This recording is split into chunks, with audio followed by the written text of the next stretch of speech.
Hello, কেমন আছো সবাই? চলো আজ তোমাদের সাথে শেয়ার করি মায়ের করে দেওয়া সেই পুরোনো দিনের চাউমিন রেসিপি। অতি সাধারণ কিন্তু অসাধারণ টেস্ট।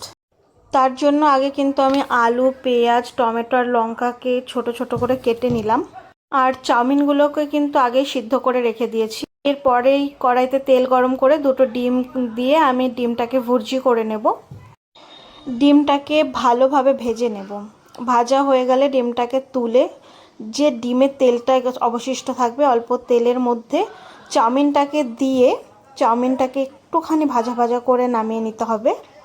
এরপর ওই কড়াইয়ের মধ্যেই তেল গরম করে দিয়ে দেব আলুটাকে 2-3 মিনিট ভেজে নেব। আর আমি আলুতে সামান্য চিনি অ্যাড করছি, এতে আলুটা গলে যাবে না।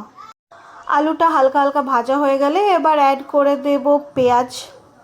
এরপর আলু পেঁয়াজটাকে 4-5 মিনিট ভালো করে ভেজে নেব। ভাজার পর অ্যাড করব কেটে রাখা টমেটোগুলোকে। মাকে দেখতাম হলুদ দিতে, তো আমিও কিছুটা হলুদ অ্যাড করলাম। এরপরে এগুলো করব মিক্স। তারপরে ছোট ছোট করে কাটা দুটো লঙ্কা দিয়ে দেব।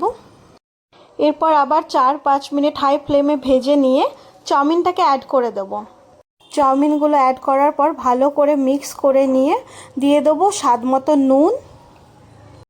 ছোটোবেলায় স্কুলে চাউমিন করে দিলে মা এইভাবেই চাউমিনটা করে দিত। এটাকে হাই ফ্লেমে ভালো করে ভেজে নিয়ে দেন অ্যাড করে দেবো ভেজে রাখা ডিমগুলোকে।